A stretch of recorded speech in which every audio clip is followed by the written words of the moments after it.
Bom, meu nome é Leila e hoje eu vou conversar com Felipe Borborema Cunha Lima, turismólogo e professor do programa de doutorado e mestrado em Patrimônio Cultural e Sociedade da Univille. Ele veio conversar sobre turismo gastronômico e indicação geográfica. Obrigada por vir participar aqui do Comida com História. Eu que agradeço o convite, Leila. E vamos aí discutir um pouquinho sobre turismo, patrimônio, gastronomia, indicação geográfica, né, que é um tema que está tão emergente agora para a gente no Brasil. Isso. Então, vamos começar só falando dessa tendência, né? Que as pessoas elas estão realmente mais interessadas em saber de onde vem o que elas comem, o contexto onde aquele alimento é produzido. Como então que o turismo gastronômico ele pode promover isso? Então, eu acho que a palavra-chave para isso é roteirização. Se a gente for pensar direitinho, toda vez que a gente pensa numa viagem, toda vez que a gente está pensando num passeio, tem aqueles tipos de turismo que a pessoa faz. Aí assim, eu vou para a praia, eu vou visitar um museu. Aí tem gente que entende mais dos segmentos, aí diz assim, você está fazendo um turismo cultural, né? E aí a gente se depara com passeios assim que são muito... Esse eu acho que é o melhor exemplo para a gente entender o ponto de partida, que é quando a gente vai visitar vinícolas, né? Tipo o enoturismo. E aí a gente tem também o enogastronômico. Então, assim, é você ir visitar para conhecer as realidades, os patrimônios alimentares, é você ir conhecer o local através das comidas e das bebidas. Então, assim, é um passeio que você junta, vamos dizer assim, a fome com a vontade de comer. E aí você leva as pessoas a conhecer o lugar através dos costumes e dos costumes que vão à mesa, né? E eu sempre digo assim, não tem coisa mais própria do ser humano do que aquela boa e farta mesa onde as pessoas vão comer e compartilhar suas histórias. Então, o turismo entra nisso. Você vai ter uma vivência que você leva as pessoas a conhecerem costumes. Eu como isso desde criança. Aí alguém olha e diz assim, nossa, nunca tinha comido. Ou então alguém olha e diz assim, minha avó cozinhava isso, mas faz um tempão que eu não via. E são essas trocas que o turismo permite que faz essa aproximação. Legal. Agora, onde é que entra a indicação geográfica nisso? Porque a gente vê os países como França, Itália, eles acabam desenvolvendo um turismo todo em torno desses produtos que têm indicação geográfica. Então, eu queria primeiro que explicasse para a pessoa que está vendo essa entrevista o que é indicação geográfica e se já tem algum lugar do Brasil onde tem um produto que esteja realmente gerando uma melhora na economia pelo turismo. Você citou dois exemplos assim incríveis. Um, inclusive, é o que eu acho fantástico para explicar ao pessoal o que é indicação geográfica. Então, por exemplo, França. A gente está se aproximando agora das festas de Natal e de Réveillon, então a gente tem aquele costume de fazer o brinde da meia-noite do Réveillon e dizer assim, eu comprei uma champanhe. E aí é onde a gente entra com indicação geográfica. Indicação geográfica é isso, é o nome do lugar. Se a gente fosse resumir, é o nome do lugar. Então, se você tem um champanhe, você automaticamente está dizendo que é uma bebida que foi produzida na região de Champagne, na França. A indicação geográfica, ela nada mais é do que um instrumento jurídico, que ela vai dizer esse produto é de tal lugar. Então, assim, nós temos dois tipos de indicações geográficas.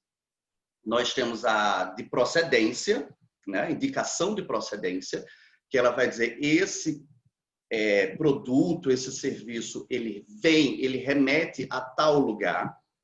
E você tem a denominação de origem, que o produto não só vem desse lugar, mas ele tem intrinsecamente a ele efeitos e características que são desse território. Que aí os franceses têm uma palavra linda chamada de terroir. Então, por exemplo, nós temos aqui em Santa Catarina um lugar que eu adoro, que eu fiz pesquisas em cima, que são as bananas da região de Corupá. A banana de Corupá foi tida como a mais doce do Brasil. Se você pega uma muda da banana de Corupá e você traz para Joinville e planta, não é a mesma banana. O nível de doçura será outro por conta das questões climáticas. Vai ser modificada completamente. Então, assim, ela tem a denominação de origem por conta desse lugar específico. E é região de Corupá, porque com as medidas de laboratório, todas essas questões técnicas, foi descoberta que tem uma área. Então, não só o município de Corupá, mas é Corupá, Xereda, São Bento do Sul, Guá. Tem áreas desse território, desses 4 municípios, que produzem essa banana com essas características diferentes, né? É um processo relativamente recente, eles ainda estão colhendo, vamos dizer assim, os frutos e vendo como trabalhar com essa indicação geográfica. Mas se a gente for citar um outro exemplo no Brasil que é bem consolidado, a gente pode citar o Vale dos Vinhedos no Rio Grande do Sul, né? Então, assim, todo mundo sabe que o turismo ali naquela região de Gramado, de Canela, a gente pode dizer assim, é um caso de sucesso no Brasil. Em torno ali daquela região, nós temos o Vale dos Vinhedos, que é uma região que tem uma indicação de procedência. São vinhos produzidos na Serra Gaúcha.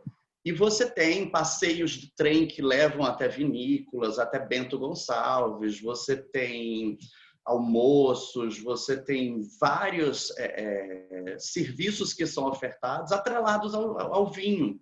Então, assim, sim, nós temos no Brasil várias indicações geográficas e algumas delas já estão sabendo usar sabiamente essa questão. Legal. Agora, eu queria só falar sobre esse triângulo: turismo gastronômico, indicação geográfica e patrimônio cultural. Como é que essas 3 coisas se relacionam?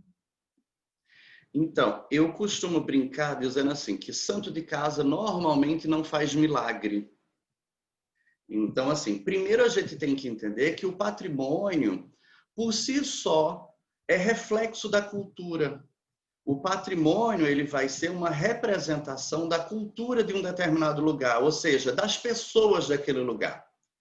Só que muitas vezes você olha para aquilo, é tão comum para você que às vezes você não nota que aquilo é um elemento da sua cultura, um expoente, e você não valoriza o suficiente, né?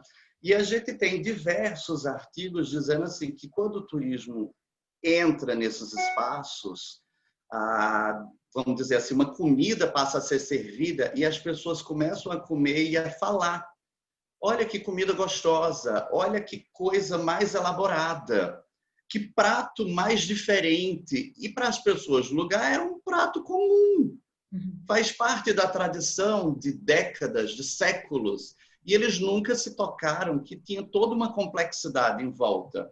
Então parece que é como se, vamos dizer assim, chega um turista e ele vai fazer o reconhecimento daquela comida. Começa a ter uma valorização a mais.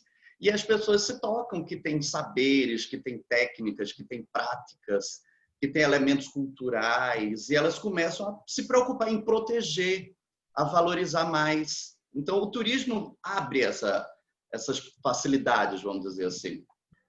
Bom, e o país tão rico como o Brasil, né, com muita tradição gastronômica, culinária, está só engatinhando nessa questão de indicação geográfica. Qual que é a maior urgência nesse momento que você enxerga, assim, para a gente conseguir acelerar esse processo para poder incrementar, para poder desenvolver mais o turismo gastronômico? Então, o turismo gastronômico vinculado à indicação geográfica, além dela ter essa validação externa do turista, as pessoas precisam ter o cuidado de entender que a indicação, como eu falei, ela apresenta o nome geográfico do lugar. Ela não é um selo, ela não é uma marca. E quando isso acontece muito, às vezes o processo se torna muito excludente. As pessoas passam a não ter dinheiro para consumir um produto que sempre foi ali daquela região, porque ele se tornou o produto da moda. E algumas pessoas que produziam, às vezes, também saem desse processo, porque elas não conseguem acompanhar. Então, há que se ter esse equilíbrio da exploração do produto com indicação. Muito obrigada, Felipe, pela participação. Foi muito esclarecedor. Espero que a gente consiga continuar essa conversa. E eu quero muito esse último ponto que tu tocasse, essa questão da exclusão. Acho muito interessante a gente conversar para escrever um texto, né, um artigo sobre isso. Estou aberto para qualquer outra proposta que você tenha em relação ao tema.